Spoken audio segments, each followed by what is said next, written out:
Ser podcast. Las 7 de Hoy por Hoy. Ser podcast. ¿Qué tal? Muy buenos días. Bienvenidos a Hoy por Hoy. Estrenamos la que es la última semana completa del mes de agosto. El próximo lunes será todavía agosto, pero será una especie de infiltrado en el mes de septiembre.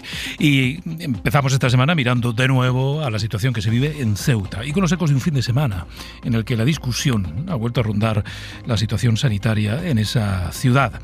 Ya saben que hay quejas de médicos sobre todo y de las asociaciones que representan también a las enfermeras, que se están dando datos sobre los casos de algunas enfermedades que están apareciendo fundamentalmente entre las personas migrantes que han permanecido en la ciudad después de que llegaran a finales del mes de julio. Hoy mismo el Ministerio de Sanidad va a reunir a las comunidades para aprobar el envío de vacunas a Ceuta. Marina Fernández. El Ministerio reúne hoy a las comunidades en la Comisión de Salud Pública para abordar de urgencia el envío de vacunas a Ceuta a través del mecanismo de solidaridad. Las más solicitadas, explica Sanidad, son la triple vírica y las de varicela, poliomielitis, tétanos y difteria. En paralelo a este encuentro, previsto a las 12 de la mañana de manera telemática, el secretario de Estado de Sanidad, Javier Padilla, viaja a Ceuta para analizar la situación sanitaria en la ciudad autónoma. El Ministerio reconoce que el sistema está tensionado y que el contexto está exigiendo un sobreesfuerzo a los profesionales, pero niega un colapso o impacto a la asistencia que reciben los ceutís. Tanto el Colegio de Médicos como el Sindicato de Enfermeras de Ceuta insisten, sin embargo, en denunciar una situación ya límite para las plantillas y reclaman refuerzos urgentes. Padilla llega a esta visita una semana después del viaje de Mónica García, con las posiciones igual de encontradas e insistiendo en el principal argumento hasta ahora de Sanidad, que la prioridad es garantizar cobijo y condiciones de higiene y salubridad a los migrantes para prevenir problemas de salud pública. Y todo después del ruido que se organizó este fin de semana a partir de estas palabras de Alberto Núñez Feijóo. No tengo todos los datos, pero yo planteo que el Gobierno estudie muy bien la posibilidad de decretar el confinamiento por razones de salud pública. Y eso que él mismo reconocía que no tenía los datos. Bueno, el líder de los populares decía esto en una entrevista en Europa Press, cree que se dan los supuestos para decretar un confinamiento. Hablaba de confinar en general, sin introducir matices. Pero después, en un tuit, aseguró que se refería a confinar solo a los portadores de enfermedades. Con matizos sin él, la idea no convence a la ministra Mónica García, que tilda el confinamiento de injustificado y de totalmente desmesurado. Laura Vila, buenos días. Buenos días. En un comunicado publicado en X, la titular de Sanidad asegura que un posible confinamiento no solo está injustificado, sino que sería contraproducente. Explica que los confinamientos como medida de salud pública tienen que guardar relación con el mecanismo de transmisión de las enfermedades que pretenden controlar y en este caso, dice, podría ser mucho más dañino que beneficioso. Para García lo fundamental es albergar a las personas en condiciones de higiene básicas. Hace un llamamiento para que las autoridades locales cedan todos los espacios disponibles para alojarlos y le recuerda a Feijóo que es el gobierno de Ceuta, del Partido Popular, el que cuenta con las competencias en materia de salud pública, por lo que añade, lo primero que tendría que hacer el líder del PP es preguntar al gobierno de la ciudad qué está haciendo. Los expertos también rechazan la propuesta de Feijóo. Desde la Sociedad Española de Epidemiología afirman que no se dan las condiciones para confinar Ceuta. La presidenta de la organización, María Joao Forjaz, lanzó un mensaje de tranquilidad a la población y señala, lo hizo ayer aquí en Hora 14, que no hay riesgo de contagio. Lo urgente es aplicar medidas sanitarias y humanitarias para estas personas. O sea, que es importante que vivan en condiciones dignas, que tienen acceso a saneamiento básico, a agua y alimentos seguros, a pronota digna y segura. En la misma línea, la Sociedad Española de Enfermedades Infecciosas insiste en que el problema no es cruzarse con una persona enferma por la calle, sino en las condiciones en las que estas personas llevan más de 3 semanas viviendo. José Miguel Cisneros es el portavoz de esta organización. Fuera de las personas que les atienden, los demás no tienen riesgo de adquirir estas infecciones porque los mecanismos de transmisión y las personas que tienen este riesgo son fundamentalmente y principalmente los propios inmigrantes hacinados en esas condiciones higiénicas y, en segundo lugar, las personas que les cuidan. Lo fundamental, insisten las autoridades, es garantizar un acceso rápido y directo a los servicios sanitarios para que se pueda diagnosticar y tratar a todos los enfermos. Bueno, pues así empezamos este lunes. Es ya 24 de agosto. Las 7 de Hoy por Hoy. Ser podcast. Y como decimos, una semana que va a estar marcada por la situación en Ceuta, una semana clave en la que la actividad política va tomando el ritmo propio de septiembre, en la que vamos a escuchar en el Congreso las explicaciones sobre la gestión de la crisis de 6 ministros.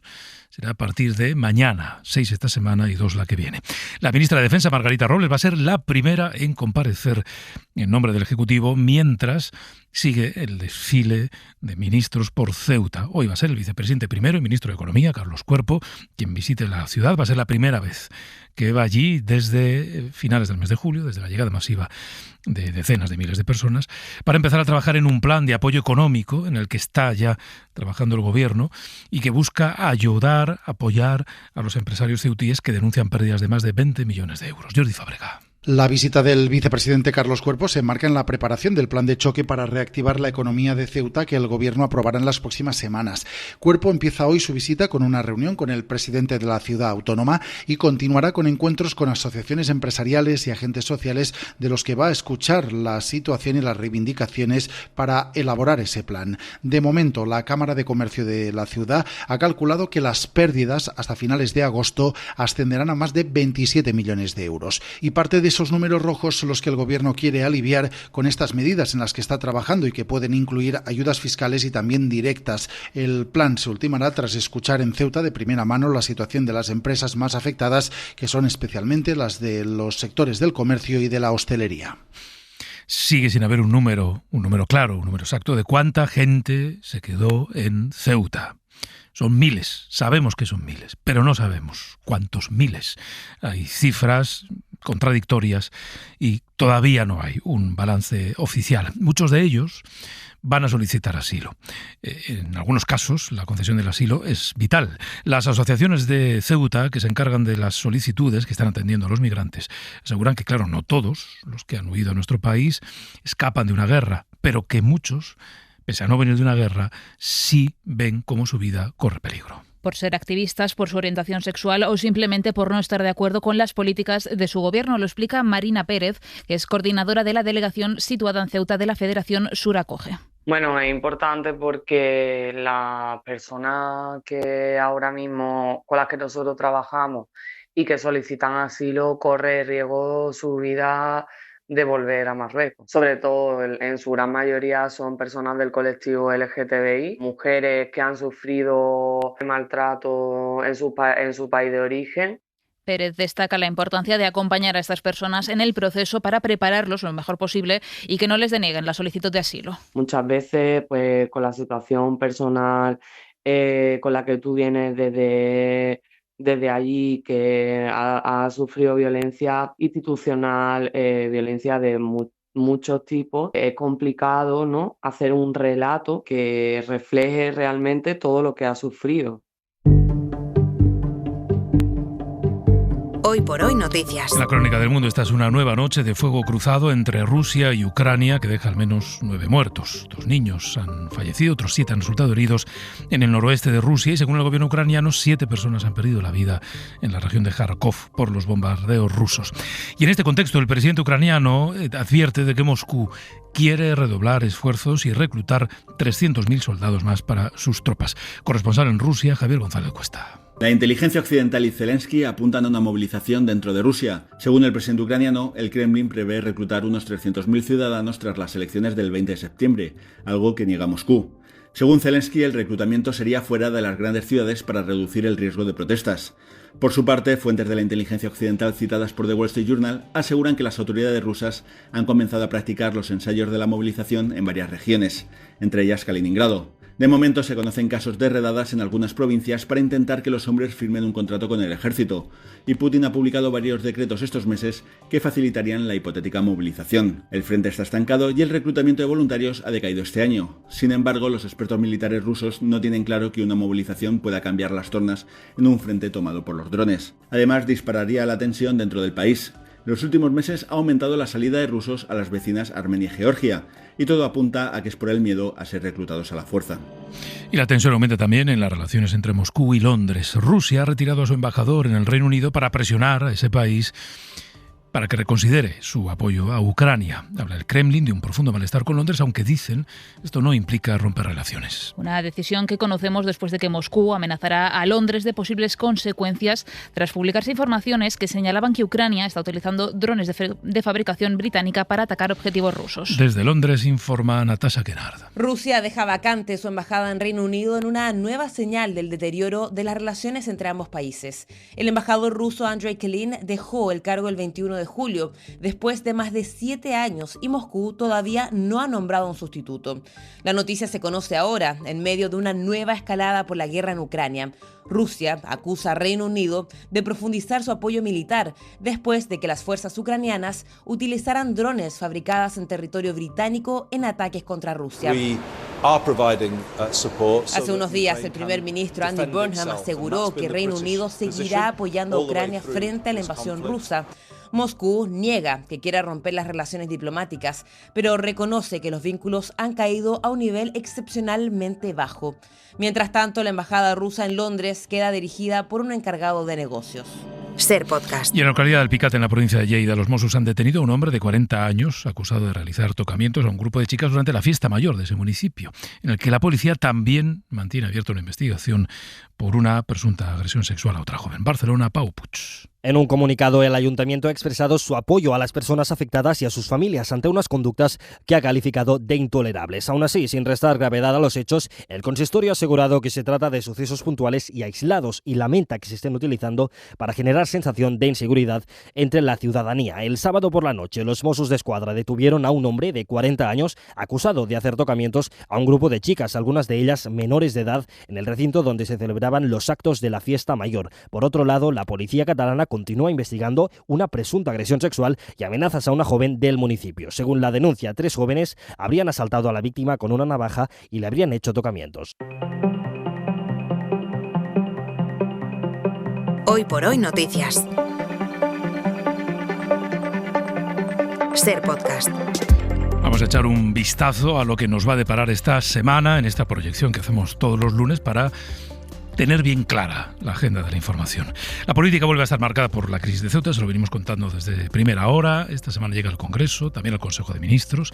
Este año el inicio del curso se adelanta a la última semana de agosto, suele ocurrir de manera más o menos habitual cada verano. Vamos a escuchar a 6 ministros esta semana en el Congreso. El Gobierno va a debatir además la posibilidad de crear un mando único. Julia Molina, buenos días. ¿Qué tal, Pedro? Buenos días. Esta es la semana en la que la crisis de Ceuta llega al Congreso. En los próximos días vamos a ver desfilar a 8 ministros por la Cámara Baja. La primera en responder entre los grupos parlamentarios será la responsable de Defensa, Margarita Robles, este martes. Luego irán Presidencia, Sanidad, Interior, Exteriores, Migraciones, Infancia e Igualdad. Al Partido Popular le parece que estas explicaciones llegan tarde. Los de Feijóo habrían querido que acudiesen al Senado hace 2 semanas, pero el Gobierno argumentó que era un sinsentido duplicarlas y el asunto está ahora mismo en manos del Supremo. En cualquier caso, el calendario político se ha adelantado, porque agosto es periodo inhábil, así que estas sesiones serán extraordinarias. También vuelve el Consejo de Ministros el martes y sobre la mesa está la posibilidad de crear un mando único. Está todavía por decidir, lo que sí está claro es que el ministro Ángel Víctor Torres va a coger más protagonismo en la coordinación con Ceuta y que hoy viaja a la ciudad autónoma el vicepresidente primero, Carlos Cuerpo. Fuera de España, la atención sigue puesta en Oriente Próximo. Se cumplen 6 meses de la guerra en Irán y ante la falta de avances en lo militar y en lo diplomático, Estados Unidos anuncia sanciones. Y el sábado, Islandia va a intentar reactivar las conversaciones para unirse a la Unión Europea. Pablo Morán, buenos días. Hola Pedro, buenos días. Esta recta final de agosto llega con un recordatorio incómodo para Donald Trump. El viernes se cumplirán 6 meses de los ataques contra Irán. Medio año de fracaso y derrota de Estados Unidos en esta guerra a la que se dejó arrastrar por Netanyahu y en la que no ha conseguido ni uno solo de sus objetivos. No ha podido en lo militar, así que va a intentar estrangular a Irán en lo económico. Hoy mismo su secretario del Tesoro va a detallar de qué va el llamado Día D económico contra Irán. Se han bautizado una batería de represalias contra el régimen iraní y aquellos que lo apoyen y que probablemente va a generar más tensiones estos días en Oriente Medio. El frente ucraniano también vive hoy un día muy simbólico. Es el aniversario de la independencia de Ucrania y los líderes de la coalición de voluntarios se han dado cita en Kiev para reafirmar su apoyo frente al invasor ruso. Y atención al sábado, hay referéndum en Islandia para reiniciar las negociaciones de acceso a la Unión Europea. La consulta no va a ser vinculante, pero aspira a mover esas conversaciones que han estado paradas en la última década. Y empieza la cuenta atrás para la vuelta al cole, con la cuesta de septiembre, con la operación retorno de la DGT y con la crisis de Ceuta, esa reunión de sanidad con las comunidades como punto de partida. Laura Gutiérrez. Es la semana de rematar preparativos para la vuelta al cole. Quedan 15 días, pero hay que ir armando la mochila. Los primeros en volver a las aulas serán los alumnos de Navarra el 4 de septiembre, después el día 7 en Madrid y entre el 8 y el 9 el resto de autonomías. Estamos en el último escalón para llegar a la cuesta de septiembre, que otro curso más se encarece. Los gastos educativos superan los 500 euros por niño. En ese último escalón para septiembre toca volver a casa. Es la última semana de grandes movimientos en las carreteras, dentro del plan que otro verano más ha puesto en marcha la Dirección General de Tráfico. En lo que llevamos de agosto, al menos 80 personas han perdido la vida en las carreteras. Además, la crisis de Ceuta nos va a dejar una semana muy intensa en la agenda sanitaria. El Ministerio de Sanidad se reúne hoy de urgencia con las comunidades para acordar el envío de vacunas a la ciudad autónoma.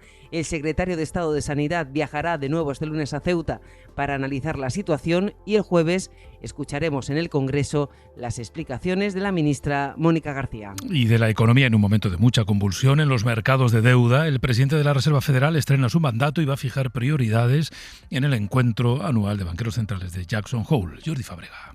La reunión de los banqueros centrales cada última semana de agosto en Jackson Hole, en Wyoming, tiene este año el interés adicional de escuchar el debut en este foro del nuevo presidente de la Reserva Federal, Kevin Warsh. Es la gran cita económica de la semana, esta reunión que sirve para discutir la hoja de ruta y las prioridades que tienen los bancos centrales para los próximos meses y que además este año llega con las tensiones crecientes en el mercado de deuda de Estados Unidos que han obligado a intervenir a la administración Trump y que también tienen que preocupar al presidente de la Reserva Federal, cuyas palabras el viernes serán escuchadas probablemente incluso con más interés que en otras ocasiones. Vamos con nuestra recomendación cultural, a ver qué nos cuenta hoy Pepa Blanes. Una mujer danesa se retira de su trabajo, se jubila y se va a un lugar más tranquilo, Islandia, a vivir y disfrutar de sus últimos años. Este sencillo argumento se complica en esta serie, titulada precisamente La mujer danesa, cuando descubrimos que el oficio de esta señora no era otro que el espionaje. Esta es la investigación danesa más reciente sobre cómo tratar la adicción a las pantallas. Primero se hace una desintoxicación completa. Y después debes controlar los tiempos con cuidado. Esto es como si les dieras a tus hijos heroína. Solo se sienten bien mientras están de súbito. Una ficción que mezcla el drama, el humor y el thriller y que se pregunta si una espía puede dejar de serlo alguna vez. Y realiza una sátira social a través de ese vecindario donde todos son problemas y complicaciones en la convivencia y donde esta espía trata de poner algo de orden. Como algunos sabéis, Dite pidió permiso para plantar un pequeño jardín en el patio y obtuvo la aprobación verbal de la mayoría de los vecinos. Buenas interpretaciones, un personaje bien construido, el de una mujer madura que tiene un gran carisma. La serie nos va poniendo en el espejo de nuestras propias miserias cotidianas y dejándonos ver que todavía hay Quijotes que luchan por un día a día más saludable. Para no perderte ningún episodio, síguenos en la aplicación o la web de la SER, Podium Podcast o tu plataforma de audio favorita.